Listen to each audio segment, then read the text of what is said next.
5번째 시간인데 이제 3주간 특별히 마태복음 5장에 있는 팔복에 대한 이야기들을 드리려고 하는데 오늘 그 2번째 시간입니다. 지난 시간에는 복 있는 사람은 어떤 사람인가 말씀을 드릴 때 심령이 가난한 사람이다 그랬죠.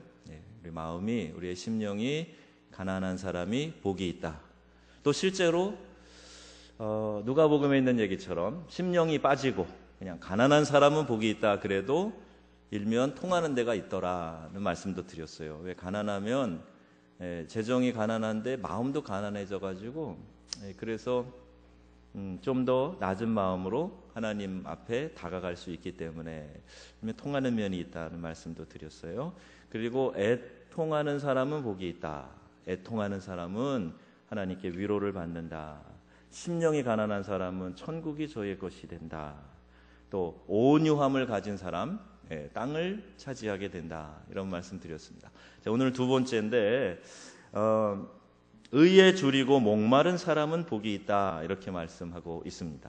오늘 6절 말씀을 보니까 의에 줄이고 목마른 자는 복이 있나니 저희가 배부를 것이며 이렇게 말씀하고 있습니다. 의로움에 대한 욕구는요, 이 식욕이나 성욕이나 혹은 재물에 대한 욕구 같은 인간의 본성적인 욕구를 좀 거스르는 것들입니다.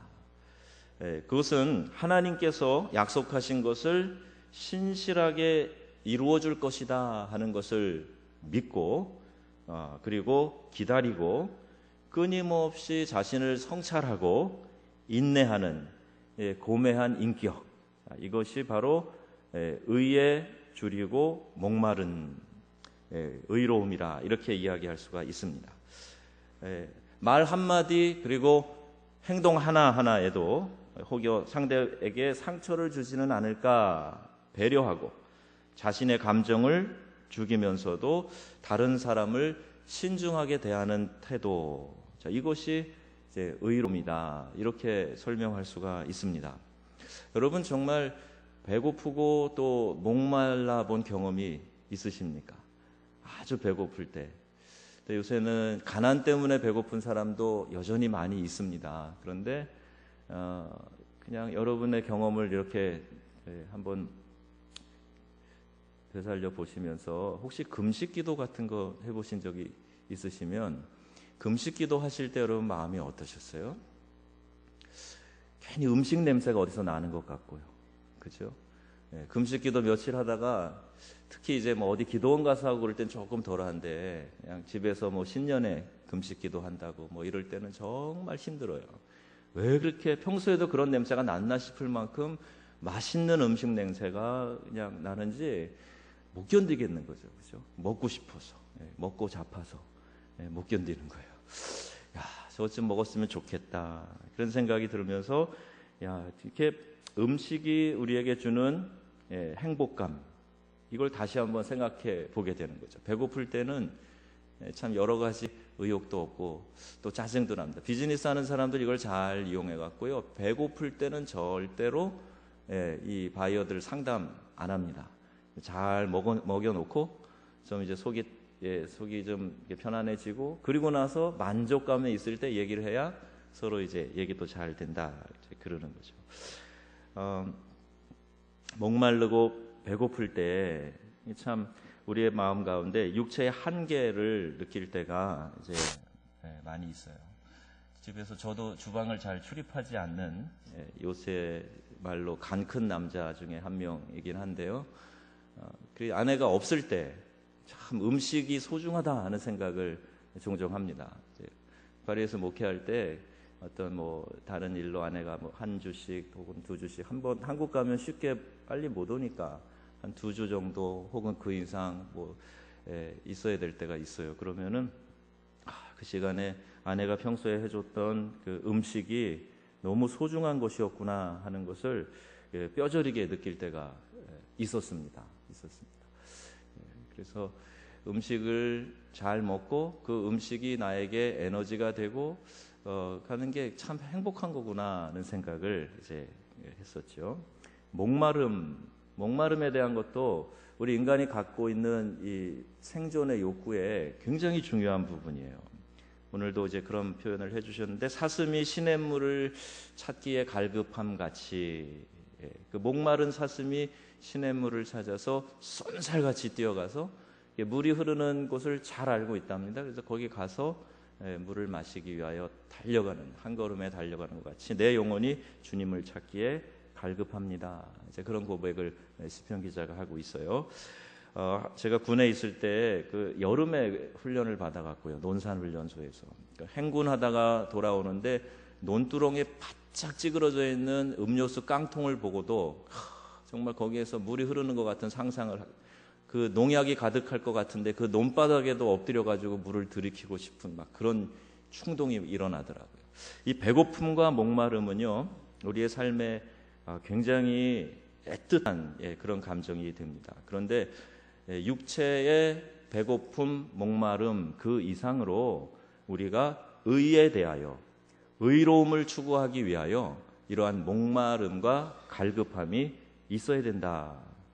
그렇게 의에 대하여서 목마른 사람, 굶주린 사람, 그 사람은 복이 있다는 거예요. 그래서 그가 배부르게 될 것이다. 이렇게 말씀하고 있습니다. 자, 여러분, 이 시대에 죄악이 관영해 있기 때문에 우리가 가만히 있다 보면 슬그머니 그 죄에 물들게 되어 있어요.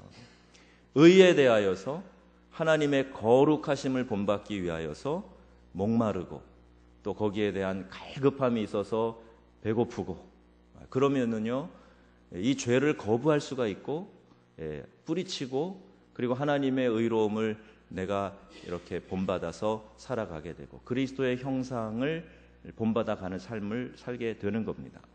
그런데 이 의에 대한 강력한 목마름, 배고픔, 이게 없으면은요 슬그머니 우리는 죄악의 유혹이 찾아올 때 슬그머니 손잡고 마는 거예요. 그래서 성경 오늘 말씀하기를 복 있는 사람은 어떤 사람이냐? 이 의에 대하여 강력한 목마름을 가지고 있어야 된다는 거예요. 마치 며칠 금식한 사람처럼 이 하나님의 의를 추구하는 데 있어서 강력한 욕구가 이 안에서 있어야 된다는 겁니다. 그래서 여러분이 하나님 앞에서 내가 의에 줄이고 목마른 자로 살아가겠습니다. 하나님의 의로움을 이 세상 가운데서 추구하면서 살아가겠습니다. 그런 고백과 간구가 있을 때에 하나님이 그를 긍휼히 여기시고 또 복을 주셔서 우리의 영혼이 복되고 배부른 삶을 살아갈 수 있게 된다 하는 겁니다. 배부름, 영혼의 배부름은 다른 말로 표현하면요 우리의 영혼의 만족함이에요. 내 영혼이 허탈하고 공허하고 하다면은 내가 그러면 의에 대하여서 목마름이 있었는가, 배고픔이 있었는가를 조금 더 여러분 자신을 돌아볼 필요가 있습니다. 내 영혼이 오늘 만족하고 기쁨이 충만하다면 내가 하나님의 의를 쫓는 일에 대하여서 최선을 다하고 있나 보다, 이렇게 생각하시면 거의 맞아가는 거예요. 자, 오늘 우리 교회에 여러분의 심령 가운데 의로움을 추구하는, 의를 추구하는 데 배고픔과 목마름이 있기를, 그 간절한 욕구가 있기를 주님의 이름으로 축복합니다. 이게 이 시대에 너무나 필요한 것이기 때문에 그래요. 의에 대한 강렬한 욕구가 내 안에서 일어나지 않으면요 우리는 어느새 이 세상에 그냥 나태함에 빠져가지고 또 쉽게 죄악 가운데 빠져들어서 하나님의 자녀다운 거룩함을 잃어버리기 십상이 되는 겁니다. 그래서 의에 줄이고 목마른 심령이 되시기를 주님의 이름으로 축복합니다. 자, 두 번째, 어떤 사람이 복 있는 사람이냐 했더니 긍휼히 여기는 사람은 복이 있나니 저희가 긍휼히 여김을 받을 것이요 그랬습니다. 긍휼이라는 말은요 어느 선교단체 이름에도 쓰이는 영어 표현인데, 영어 단어인데 compassion이라고 하는 단어예요. compassion. 이건 두 단어의 라틴어가 이렇게 합쳐져서 하나의 영어 단어가 된 건데요. 이 두 단어의 의미는 파티라는 단어하고 쿰이라는 단어가 합쳐져서 컴패션이 되었습니다. 풀어보면, 해석해보면 어떤 의미가 있냐면 쿰이라는 말은 together, 함께 한다라는 의미가 있어요. 그래서 함께 파티, 이거는 우리 영어의 파티가 아니고요, 고통받는다라는 뜻이에요. 그러니까 함께 고통받는다라는 라틴어의 두 단어를 합쳐가지고 컴패션이라고 하는 단어, 긍휼이라고 하는 단어를 영어에서 만들어낸 거죠.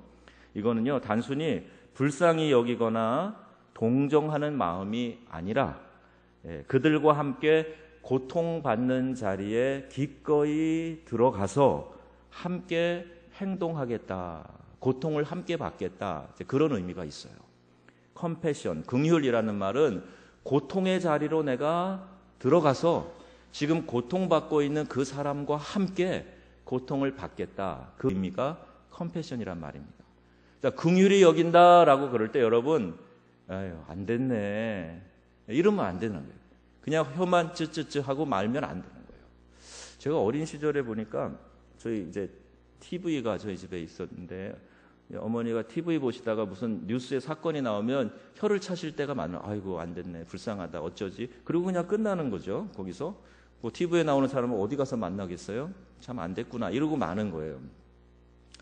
근데 이게 성경이 말하는 긍휼이 아니란 말입니다. 성경에서 말씀하는 컴패션, 긍휼의 의미는 고통의 자리로 내가 함께 들어가는 거예요. 그 자리에서 함께 고통받는 사람의 고통을 내 삶으로, 행동으로, 도움으로 나누고 있어야 그게 진정한 긍휼이라는 겁니다. 여러분, 나눔이라는 말하고 헌신이라는 말에도 차이가 있어요.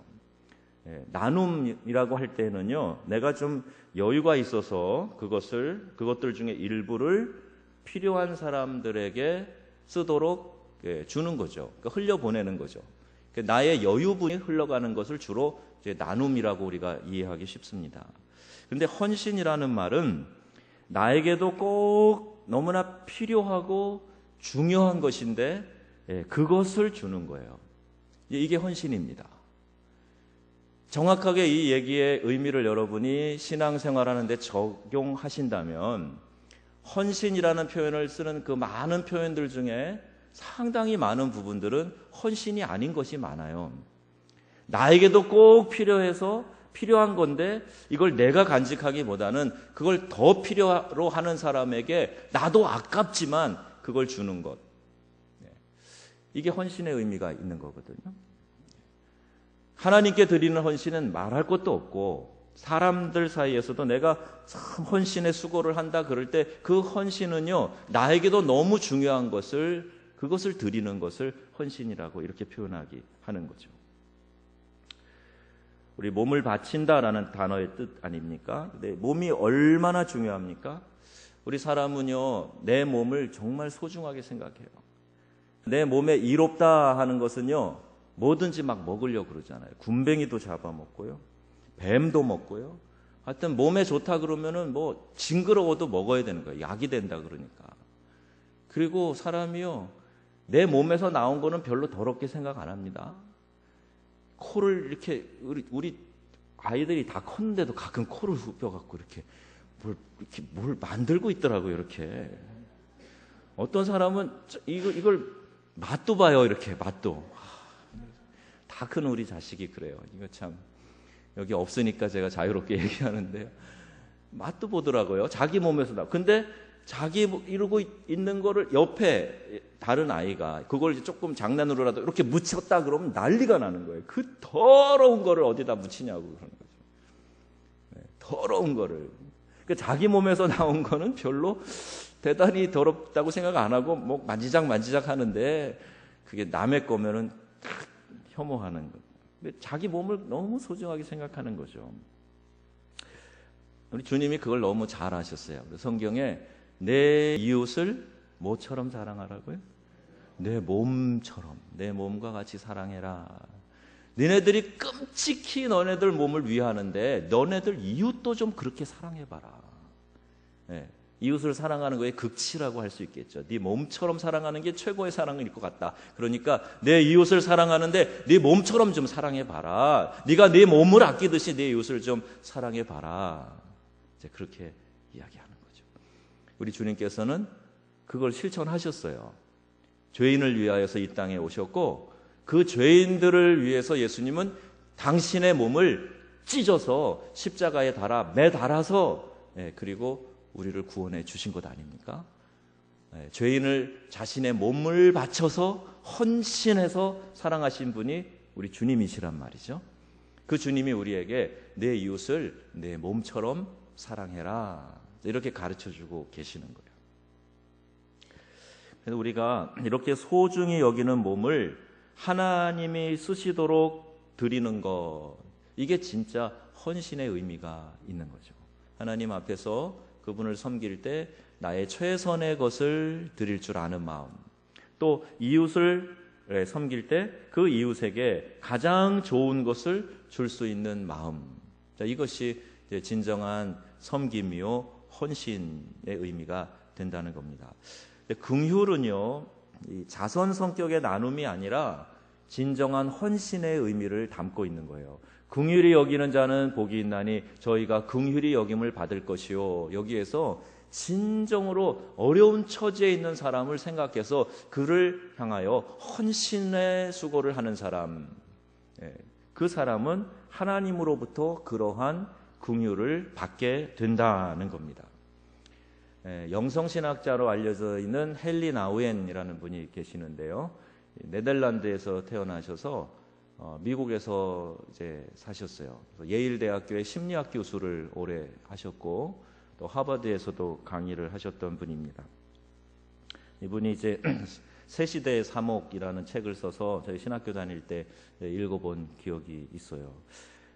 어떻게 보면 엄밀히 보면 이제 심리학자이시죠. 근데 사제였는데 이분이 어떤 이야기를 하셨냐 하면 특권적인 위치에서 허리만 구부려 소외된 자들에게 향하는 것이 아니라 고난이 가장 극심한 곳에 들어가 거기에 자리 잡는 것이 긍휼이다 그랬어요.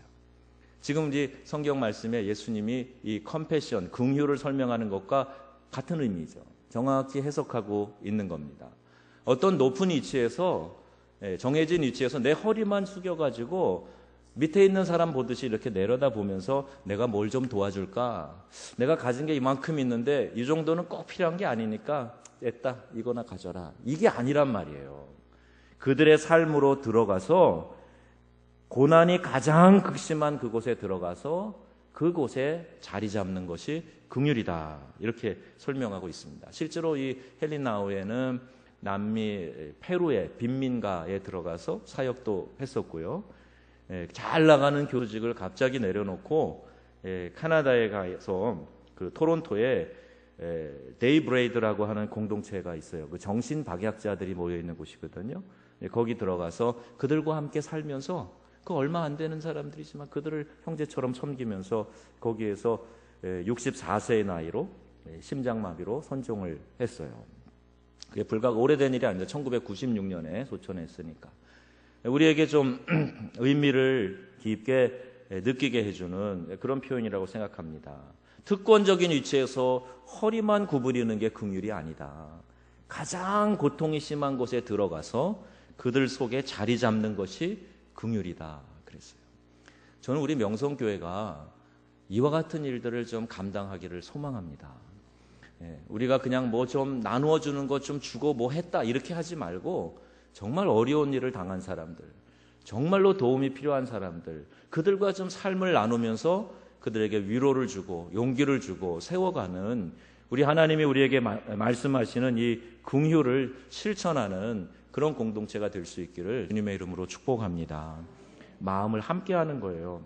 어려운 고통을 함께 짊어지려고 하는 이 진정한 긍휼의 마음이 저와 여러분에게 넘쳐나시기를 주님의 이름으로 축원합니다. 세 번째, 어떤 사람이 복이 있는 사람인가?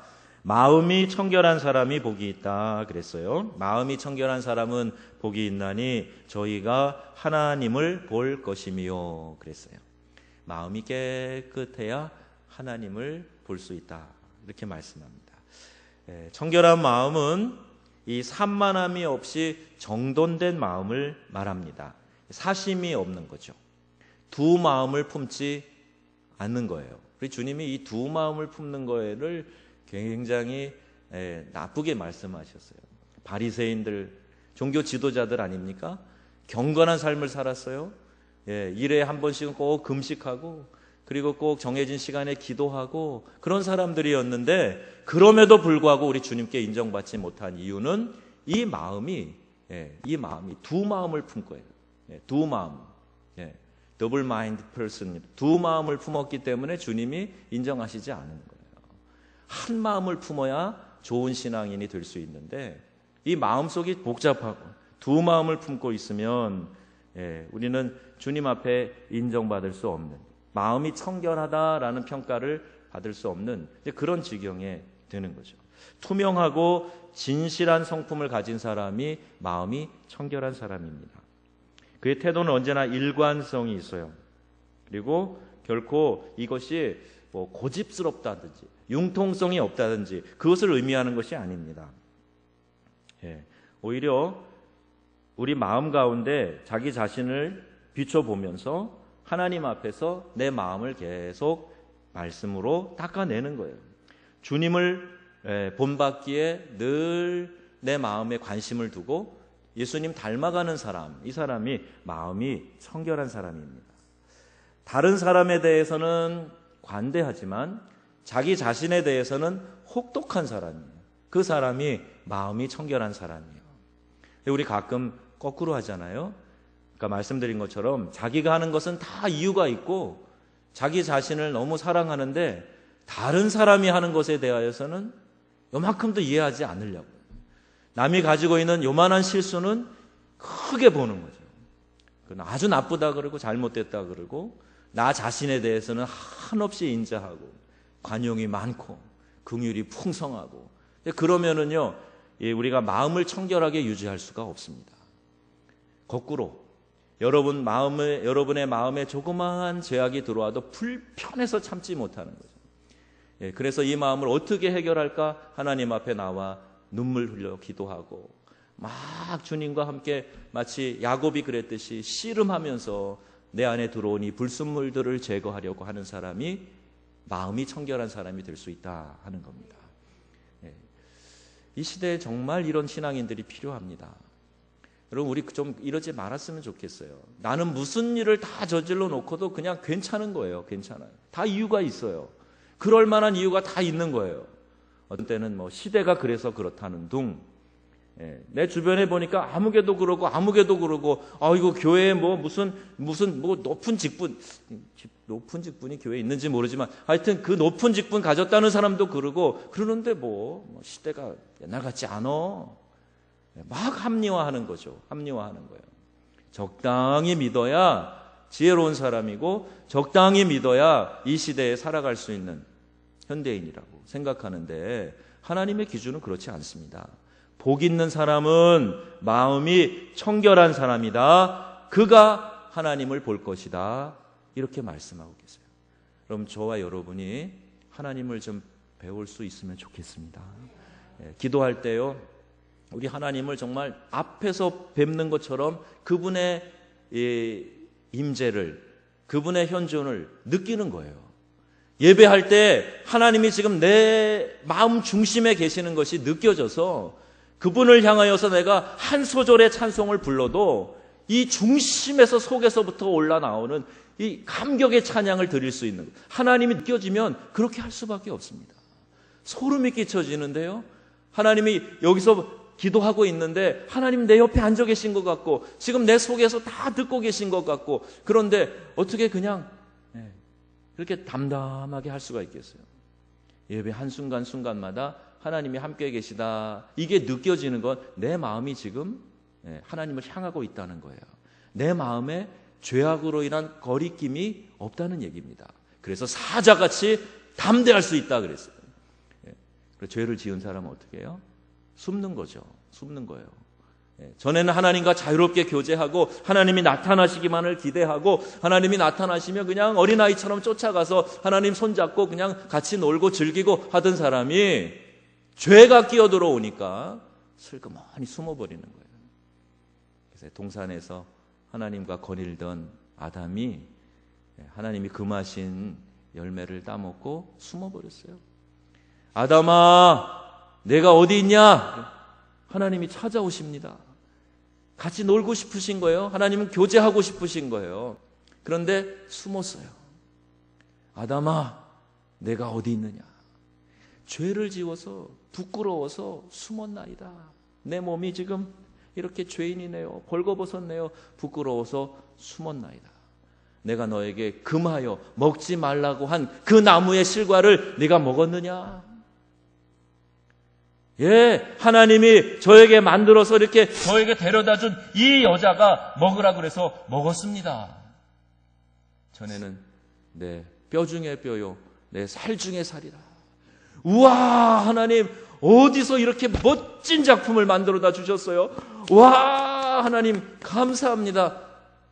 야, 정말 내 뼈 중에 뼈요, 살 중에 살이네요. 하나님 대단하신 창조주시네요.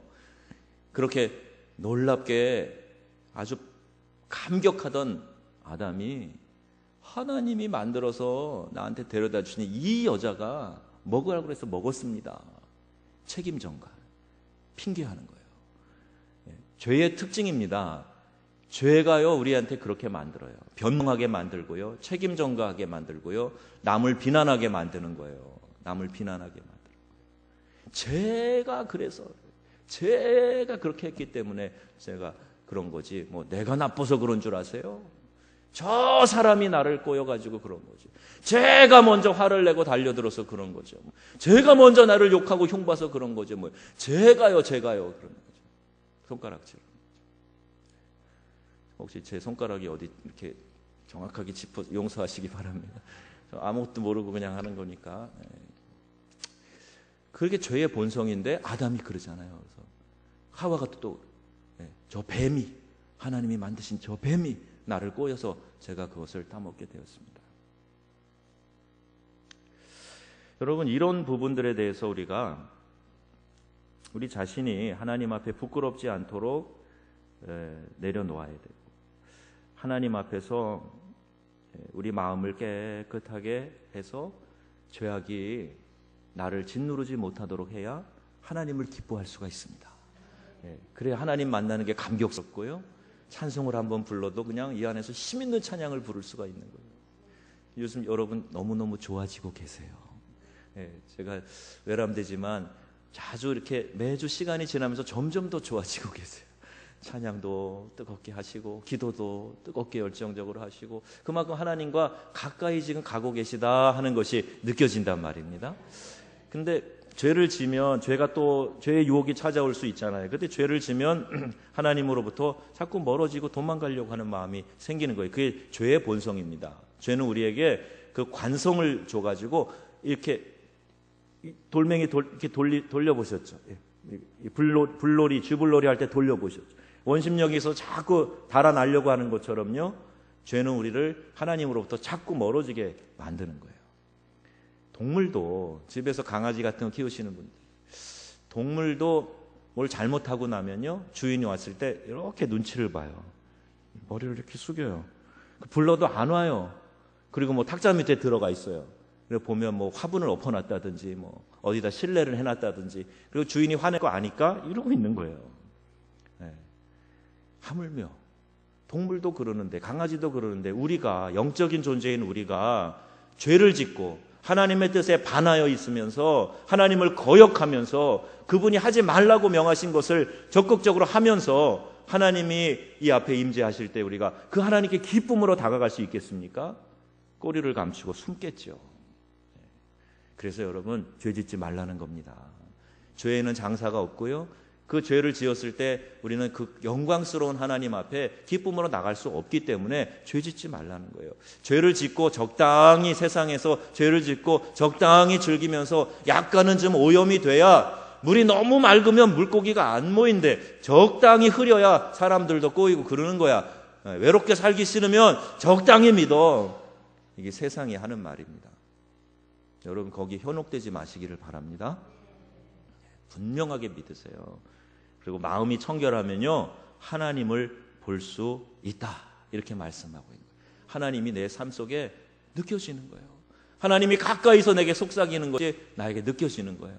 아무개야, 말씀하시는 게 들려지는 거예요. 내 마음속에 막 하나님이 주시는 음성이 꽂히는데요. 어떻게 죄를 지을 수가 있어요? 예, 어떻게 우리가 이렇게 형식적으로 예배할 수가 있어요? 절대 불가능합니다. 문제는 죄예요. 내가 귀가 먹어서 듣지 못하는 게 아니고 내 손이 짧아서 너를 구원하지 못하는 것이 아니다. 오직 너와 나 사이에 죄가 담이 되어서 듣고 싶어도 듣지 못하고 구원하고 싶어도 구원할 수 없느니라. 안타까워서 하시는 말씀입니다. 여러분, 거룩한 하나님의 백성으로, 하나님의 귀한 자녀로, 왕의 자녀다운 품성으로 살아가시기를 주님의 이름으로 축복합니다. 자신을 혹독하게, 타인은 관대하게. 목회하는 목사에게 가장 중요하면서 동시에 가장 힘든 일은 목회의 모든 마음을 집중하는 일이 참 중요하고 제일 중요한 일인데 또 힘든 일이라고 생각이 됩니다. 이런저런 세상의 염려도 다 내려놔야 되는데, 저희 취임식 할 때 교회마다 취임하는 목사를 위해서 교회 대표에게 선서를 시키는 게 있어요. 다른 거 염려하지 않고 목회에만 집중하도록 도우시겠습니까? 예, 하게 합니다. 그게 중요한 걸 선배들이 아니까 그렇게 해야 된다는 거죠. 또 목사 자신도 이 세상에서의 욕망을 다 내려놓을 수 있어야 되는 거죠. 다 내려놓고 목양하는 일에, 목회에만 집중하는 거예요. 목회는 예배 인도만 하는 것이 아닙니다. 제가 파리에서 목회할 때 한 어린 아이가 있는데 아빠가 프랑스 사람이고 엄마가 아주 열심히 있는 교회 집사님이 있었어요.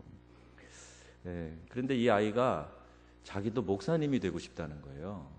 얼마나 기특해요. 그래서 엄마가 너무 너 이쁘다. 어떻게 너 목사들 마음을 다 가졌냐. 이 프랑스에는 목사 되기도 참 어렵고 얼마 사람도 없고 참 그런데 어떻게 목사 되려고 그러니? 그랬더니 이 아이의 대답이 걸작입니다. 목사님은 일주일에 하루만 일하잖아요. 그랬더니 이놈의 자식이야. 하루만 일하나요? 아니죠. 특히 이민교회는 물론 매일 이렇게 집회가 많고 그러지 않으니까 그렇게 비칠 수도 있고 일주일에 한 번만 교회 오는 교인이 대부분이니까 그럴 수도 있겠죠. 근데 목사가 일주일에 하루 일하나요? 잠자는 시간도 교인 생각하고 잠자고요. 매일 그 생각이 떠나질 않아요. 몸이 떠나 있어도 마음이 떠나질 않습니다. 그게 이제 목회의 부담감이에요. 그래서 여러분이 잘 될 때는 목사가 마음이 연동이 돼서 같이 기쁜 거예요. 그런데 누군가가 힘들 때, 누군가가 많이 아플 때, 누군가의 자녀들이 어려운 일을 당했을 때, 그러면은 그게 교인이면은 목사도 마음이 무거워요. 자랑하고 싶은 일이 있어도 자랑할 수 없어요. 여러분이 더 잘 되셔야 된다는 생각이 늘 있어요. 그러니까 교인이 한두 명입니까? 동시에 모든 사람이 다 기쁠 수 있나요? 그러니까 마음이 항상 한 구석에는 누군가를 염려하고 생각하고 이제 그런 마음이 이제 있는 거죠. 그러니까 예배만 인도하는 게 목사가 아니에요. 여러분의 생활과 삶과 연동되어 있는 그런 생활을 하고 있어요.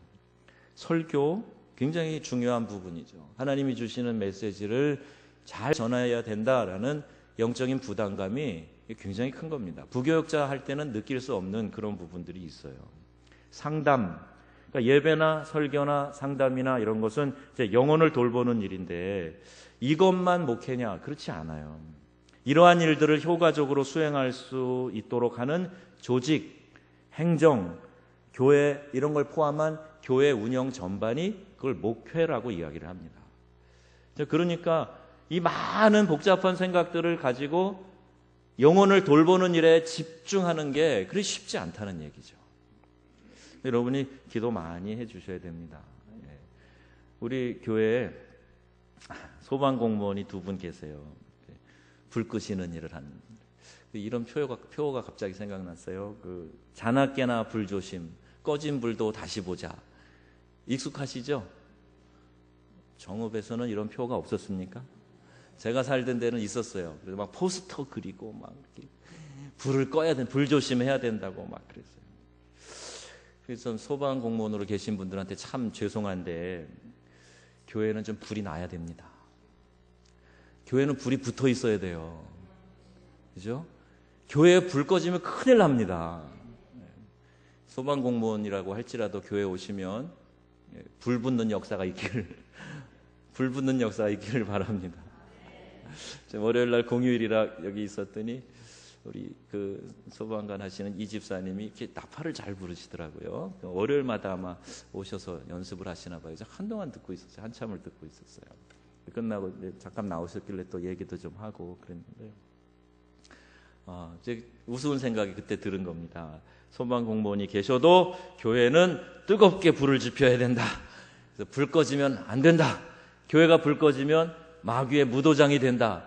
여러분 취임식 날 오셔서 은평교회 목사님 그 말씀 하셨잖아요. 전 마음에 늘 두고 있습니다. 우리 교회에 뜨거운 성령의 역사, 성령의 불이 꺼지지 않기를 축복합니다. 기도의 불이 꺼지지 않기를 바랍니다. 계속 활활 타오르야 돼요. 우리의 영성을 한번 같이 키워나가십시다. 그리고 뜨겁게 기도하면서 청결한 마음을 만들어야 돼요. 그 이웃을 긍휼히 여기시기 바랍니다. 긍휼히 여기셔서 의에 줄이고 목마른 심령이 되시기를 우리 주님의 이름으로 축원합니다. 아멘.